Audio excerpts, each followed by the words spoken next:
يومكم سعيد.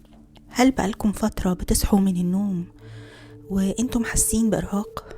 حاسين انكم زي ما تكونوا كده ما نمتوش كويس رغم ان انتوا نايمين كويس؟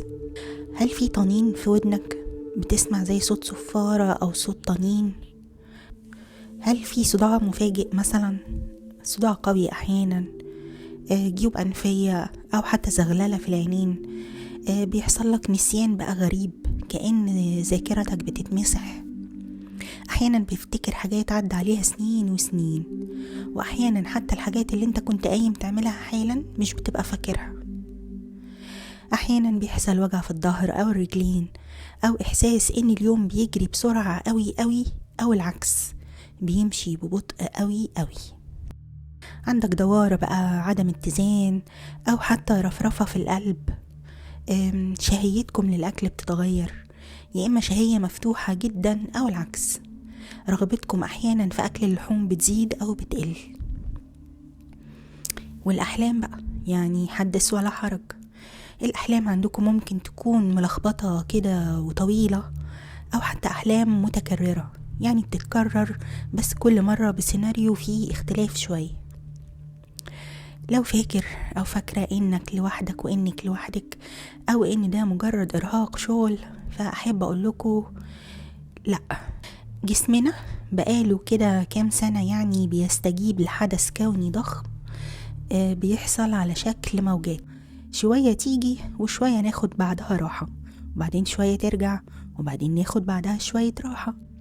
الموجات دي جاية من الشمس، لأن الشمس مش مجرد جسم مادي في السماء فوقنا. يعني الشمس هي أصلا كائن حي، يعني عندها وعي ذاتي، وعندها مهمة بتعملها طول عمرها.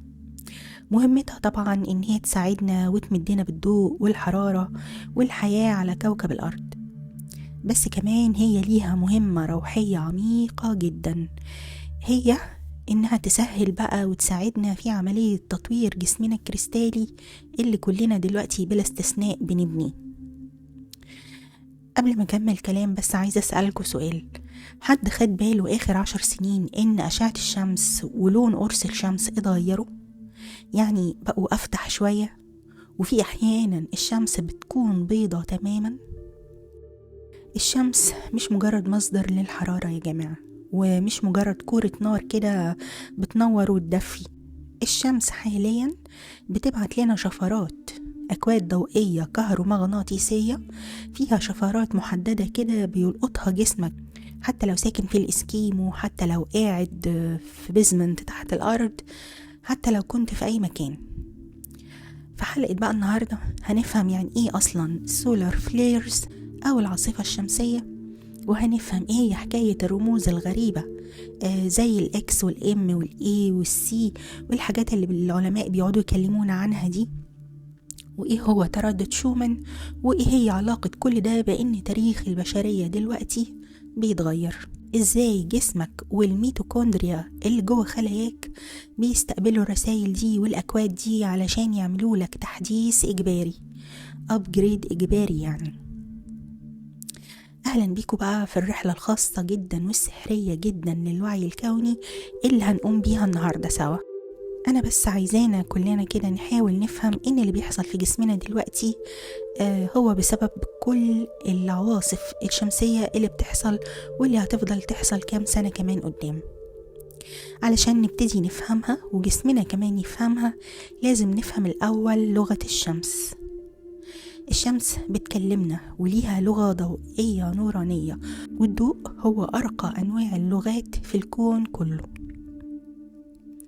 الشمس بيحصل فيها كده نوع من الانفجارات، العلماء بيقيسوا قوة الانفجارات دي أو السولار فليرز دي بمقياس عامل زي مقياس ريختر بتاع الزلازل كده، بس بدل الأرقام بيستخدموا حروف. احنا بقى عندنا 5 مستويات لقوة الانفجارات الشمسية دي. عندنا A و B و C و M و X. المستوى الأول والتاني اللي هم ال A وال B دول كده بيبقوا عاملين زي ضوضاء في الخلفية، شغالين طول الوقت وجسمنا متعود عليهم ومش بنحس بيهم لأن ترددهم قريب قوي من التردد الطبيعي لجسمنا. تالت نوع بقى اللي بيرمز له الحرف C، ده بيبقى عبارة عن انفجارات صغيرة تأثيرها ضعيف جدا على الأرض. النوع الرابع اللي بيرمز له الحرف M، هنا بقى بنبدأ الكلام الجد شوية، لأن دي بتبقى انفجارات متوسطة، ممكن تعمل تشويش بسيط في الراديو وتأثر جسديا علينا بشكل يعني ممكن نقول تعمل لنا شوية قلق أو توتر غير مبرر. خامسا بقى، خامس مستوى اللي بيرمز له بالحرف X، ده بقى الكبير خالص، ده اللي بيقلب الموازين، ده أقوى نوع من الانفجارات. الانفجار الواحد من الفئة X بيطلع طاقة تعادل مليار قنبلة هيدروجينية بتنفجر في نفس اللحظة. الإكس ده مش بس بيقطع اتصالات، لكن ده كمان بيخترق المجال المغناطيسي للأرض وبيوصل لحد الحمض النووي لكل الكائنات، وده اللي هنتكلم عنه في آخر الحلقة. خليني أحكي لكم الأول قصة حصلت زمان تثبت إن الموضوع مش خيال. سنة 1859 العالم كله صحي على حدث كوني شديد القوة اتعرف وقتها باسم حدث كارينغتون. وقتها ما كانش فيه لسه طبعا يعني انترنت ولا موبايلات، وكان قمة التكنولوجيا في الحياة هو التليفون والتلغراف. يعني حصل في وقتها يعني انفجار شمسي ضخم جدا. يعني العلماء النهاردة بيقدروا ان كانت قوته ما بين X40 و X50. يعني تخيلوا اللي حصل. موظفين التلغراف اللي كلموهم وقتها في الفترة دي علشان ياخدوا يعني شهادتهم او افادتهم بخصوص اللي حصل، قالوا ان الاجهزة قدامهم كانت بتطلع شرار كهرباء، كانت بتطلع الشرارات دي في وشهم، والورق بيتحرق لوحده، وحتى لو فصلوا البطاريات عن الأجهزة كانت برضو بتشتغل لوحدها. يعني كانت بتتشحن بقى من الكهرباء اللي موجودة في الجو أصلا بسبب العاصفة الشمسية القوية دي. الناس في اليوم ده صحيوا بالليل الساعة 1 وقاموا فطروا وهم فاكرين إن هي 6 الصبح. السما كمان نورت بألوان الشفق القطبي الجميلة قوي دي اللي قدامنا، لدرجة ان الناس في هاواي والكاريبي كانوا بيقروا الجرايد بالليل كأنهم في عز الظهر. هل حصل حاجة بالنسبة للوعي الجمعي بتاع البشرية بعدها؟ أنا بقول بدأت بقى الحرب العالمية الأولى والتانية، وسلسلة القفزات التكنولوجية الرهيبة والطفرات في العلاج وفي الأدوية وفي الصحة وفي عدد السكان وفي الوعي الجمعي وفي الفن وفي التكنولوجيا وفي حاجات كتير قوي بدأت تطلع بعد الحدث اللي حصل ده. السؤال بقى هنا اللي ممكن نفكر فيه دلوقتي سوا مع بعض، إن لو الكلام ده حصل سنة 1859 وإحنا لسه يعني في كده حالة طفولة يعني تكنولوجية، ما وصلناش للتطور التكنولوجي اللي إحنا فيه دلوقتي، تخيلوا بقى لو كان حصل الإكس 40 ده والإكس 50 النهاردة، مع كل اعتمادنا الكامل على الأقمار الصناعية والإنترنت والكهرباء، يا ترى يعني هيحصل إيه؟ أكيد يعني مش بس التكنولوجيا هي اللي هتتأثر وحياتنا احتمال تتعطل شوية، إنما أنت كمان هتتأثر بشكل قوي. الخبر الحلو هنا إنك هتتأثر بشكل إيجابي. نيجي بقى للسؤال الأهم، إحنا كبشر علاقتنا إيه بالكلام ده؟ زمان كانوا بيقولوا لنا إن الشمس بتدينا فيتامين دي وحرارة، بس العلم الجديد بقى وتحديدا علم الأحياء الكمي أو الكوانتم بيولوجي كشف لنا بقى عن سر خطير فيما يتعلق بالميتوكوندريا. كلنا عارفين إن الميتوكوندريا هي أصلا مصنع الطاقة جوه الخلية، لكن بقى الحقيقة إن هي أكتر من كده بكتير. الميتوكوندريا بتشتغل زي هوائي كده أو أنتانة ومستقبل للضوء جوه خلايا جسمنا كلنا. يعني هي جهاز مستقبل للضوء، مستقبل للأكواد الضوئية دي. تخيلوا كده كل خلية في جسمنا جواها جهاز استقبال ضوئي. أنا بس عايزة أقول إن يوم 2 فبراير و3 فبراير ولغاية 6 فبراير اللي احنا فيه ده كان فيه عاصفة شمسية فعلا حصلة، بس كانت من المستوى التاني تقريبا. يعني بصوا معايا كده على الصورة دي المستويات اللي يعني بتستقبلها الأرض من العواصف الشمسية دي. احنا كنا تقريبا بين 2G و3G.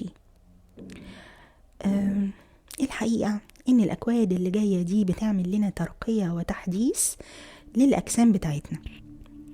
بتبقى شايلة معلومات وبتبقى شايلة داتا جاية من الشمس المركزية. انا بس عايزة افهمكم حاجة. الشمس اللي قدامنا دي اللي هي الشمس اللي كلنا شايفينها، هي عبارة عن بوابة. هي بوابة للطاقة. الطاقة بتمر من خلالها. بالنسبة لنا هنا للبعد اللي احنا فيه، البعد الثالث وكوكب الأرض، هي بوابة خروج. يعني الطاقة بتخرج منها لينا، بتيجي من الشمس المركزية وتعبر من خلال الشمس اللي قدامنا دي وتجيلنا تاني.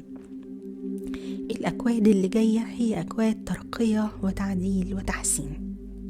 لما بتحصل بقى عاصفة شمسية قوية زي إكس أو إم، المجال المغناطيسي للأرض بيتغرق بالبلازما، بيتغرق بالطاقة العالية جدا دي. الميتوكوندريا بتاعتنا بتلقط الطاقة دي وبتحولها لحاجة اسمها فوتونات حيوية أو بايوفوتونز. الفوتونات دي بتنزل فورا على DNA بتاعنا، بتبدأ تعمل جواه كده عملية إعادة هيكلة، إعادة تطوير وتفعيل حتى لبعض الأجزاء اللي العلماء قالوا عليها جانك DNA. والجانك DNA دي لغاية يومنا هذا العلماء مش عارفين هي بتعمل ايه جوه الجسم البشري اصلا. الجانك DNA دي عاملة زي منطقة كده في الظل تماما، عاملة كده زي منطقة خفية تماما بعيدا عن الإدراك البشري لغاية الآن. الحقيقة إن العلماء للأسف سموه جانك، يعني زبالة أو مخلفات أو حاجة مهملة، يعني لأن هم مش عارفين يفسروها. الحقيقة بقى بعيد يعني عن إن العلماء شايفين إن هي حاجة مش مهمة، إلا إن وجودها جوه الجسم البشري نفسه معناه إن هي مهمة. مفيش حاجة موجودة دون سبب ودون حكمة. احنا دلوقتي بيتم تفعيل وتعديل DNA بتاعنا بشكل كوني مش بشكل فردي. يعني كل الناس هيحصل لها كده، كل الناس هتمر بالأشعة دي اللي جاية وبالبلازما وهتبتدي تتغير شوية بشوية. مش معنى كده ان احنا فجأة نصحى نلاقي نفسنا بقينا بني ادمين مختلفين، ولو ان ده وارد. يعني الاختلاف مش بس هيبقى اختلاف في الشكل يعني، انما اختلاف في الجسم، في طبيعة الجسم. الاختلاف بيبقى تدريجي وبسيط، وزي ما احنا شفنا هو من سنة 1800 وهو شغال، ومن قبل كده كمان. يعني اجيال ورا اجيال بتتطور شوية بشوية. نرجع بقى للي يخصنا في الموضوع ده، وهو الأعراض اللي كلنا بنحس بيها الكام يوم دي اللي احنا فيهم بيكون فيها انفجار شمسي يعني، أو عموما كل ما يحصل انفجار شمسي بالشكل القوي أو حتى بالشكل المتوسط اللي كلنا بنحس بيه بشكل مختلف. التعب ده مش مرض، ده إجهاد تطوري.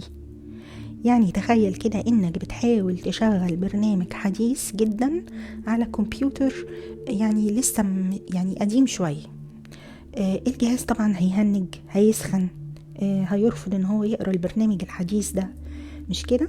يعني مش هيعرف يشتغل، هيطلع لك بقى رسالة ايرور، او يسخن شوية او يعطل شوية او يبقى بطيء شوية، لانه مش قادر يفهم لسه البرنامج المتطور ده. ده بالظبط اللي بيحصل لجهازك العصبي وجسمك المادي دلوقتي. الطاقة الشمسية بتعمل ضغط علشان تجبر نظامك الطاقي انه يتوسع ويستوعب وعي اعلى. الميتوكوندريا بتعيد تشكيلك حرفيا من اول وجديد علشان تقدر تستقبل النسخة الجديدة منك. لان الايام الجاية يعني ان شاء الله كده الطاقات دي لن تتوقف، لكن قوتها هتزيد بالتدريج، وبالتالي يعني انت جسمك هيتطور بالتدريج. لاننا الحقيقة مكملين في السولار فليرز دي لغاية يمكن سنة 2031. الشمس بتساعدنا على تحديث نظامنا الخلوي والطاقي.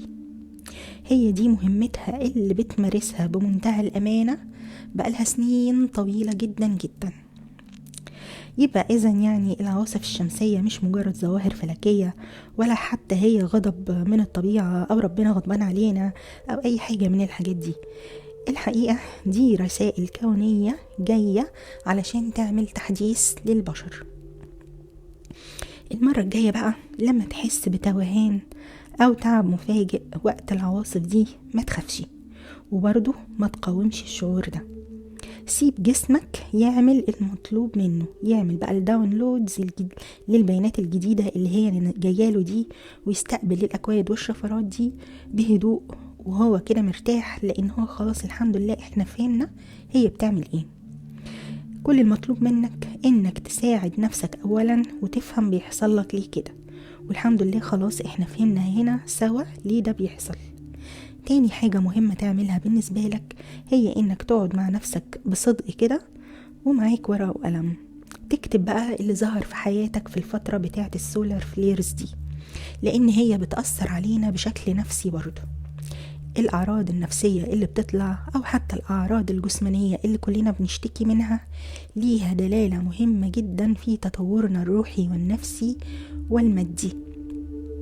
يعني زي ما قلت الشمس بتساعدنا نشوف حاجة احنا ما كناش شايفينها في الظروف العادية، ولما نشوفها ونصلحها هيتم الابجريد بشكل ناجح. يعني اقعد كده اكتب بوضوح ايه اللي ظهر لك في الفترة دي، هتكتشف ان اللي بيظهر هو اكتر حاجة انت محتاج تعالجها دلوقتي. يعني مثلا وقت النشاط الشمسي الكهرومغناطيسي ده لمجالك، يعني انت كنت بتلاقي نفسك عايز تعيط كتير، قلبك مكسور بقى او مكتئب او بتخانق دبان وشك، وقتها بقى اقعد وهات ورقة وقلم كده واكتب انت ليه حسيت بكده.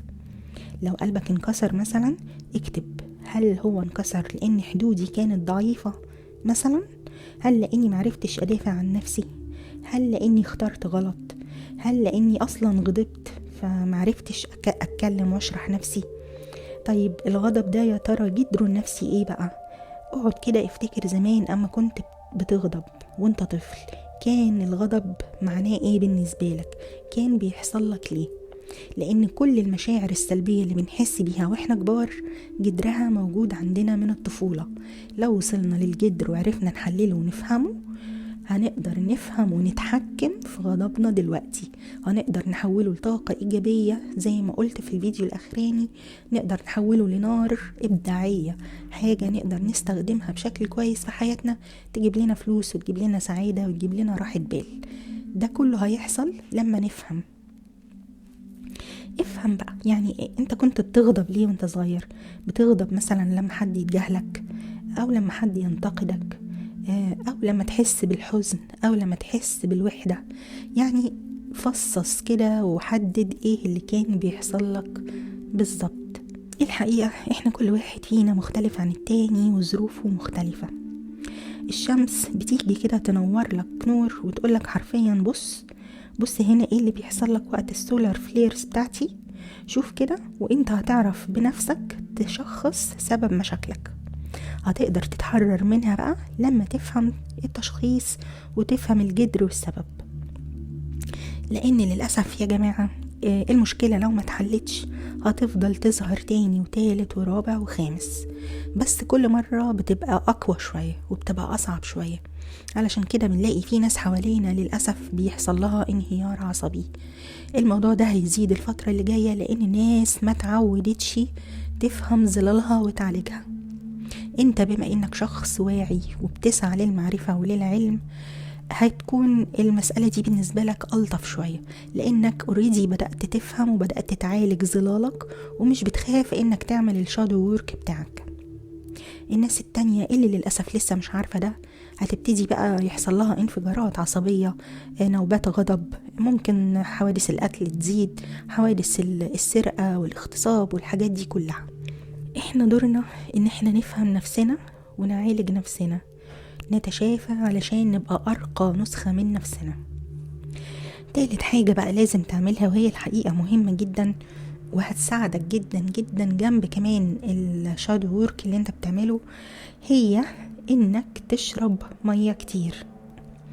احنا عمالين نسمع النصيحة دي بقالنا سنين وسنين، وانا شخصيا ما كنتش فاهمة قيمتها، لكن لما جربتها لقيت فعلا ان هي بتشتغل كده زي عامل مساعد قوي جدا للجسم علشان يقدر يواجه الطاقة القوية قوي بتاعة البلازما دي والتفاعلات اللي بتحصل له كل يوم. المية بتساعد الميتوكوندريا تشتغل احسن واسرع واقوى. بتساعد ان الطاقة تتنقل بين الخلايا بشكل ما فيهوش اجهاد ليك. ويا سلام بقى لو المية دي مية نقية كده مليانة نوايا ومشحونة طاقيا. ولو انتم مش عارفين الشحن الطاقي للمية بيتعمل ازاي، يعني اكتبوا لي في التعليقات عشان اعرف ان في ناس طالبة الموضوع ده كتير، فاعمل لها فيديو منفصل ان شاء الله. النصيحة بقى المهمة هنا كمان في الاخر، ان وقت السولار فليرز دي انت لازم تسمح لنفسك ترتاح، تسمح لجسمك يرتاح ويتطور. يعني تحط نية كده ان يتم مساعدتك على التطور، تحط نية انك تبصر ما خفي عنك، تحط نية انك تكون شجاع لمواجهة ظلك، وتكون قوي انك تكمل في الطريق لغاية اخره. تحط نية كمان ان الحياة تبقى افضل بالنسبة لك وبالنسبة للكل. تحط نية اكيد ان الحياة كل يوم تبقى افضل وافضل وافضل من اليوم اللي قبله، لان اكيد كلنا يهمنا يعني نصحى كل يوم كده نلاقي الناس افضل والحياة اسهل. استنوا بقى حلقة تاروت مخصوصة هتساعدكم ان شاء الله في فهم نوع الاكواد اللي جاية دي بالنسبة لكم هيكون ايه، وكمان معاها نصايح مهمة جدا علشان الكسوف الحلقي اللي جاي كمان كام يوم في شهر فبراير اللي احنا فيه ده. الكسوفات الشمسية هي عبارة عن جسر كده طاقي بيتبني لك، بيقولك من فضلك تعالى عدي من المرحلة دي للمرحلة دي، انت خلاص وعيد. فبالتالي ساعد نفسك بكل الطرق اللي انت تعرفها واللي تعلمتها في خلال رحلتك دي. شكرا ليكم. لو عجبتكم الحلقة وحابين نتكلم اكتر يعني عن اعراض الصعود والجانب الروحي بقى للظواهر الكونية كلها، اكتبوا لي في التعليقات. المعرفة نص القوة يا جماعة، الواحد لما بيبقى عارف خلاص الحياة بتبقى أسهل شوية بالنسبة له. دمتم في نور وسلام وراحة بال. شكرا ليكم وسلام عليكم.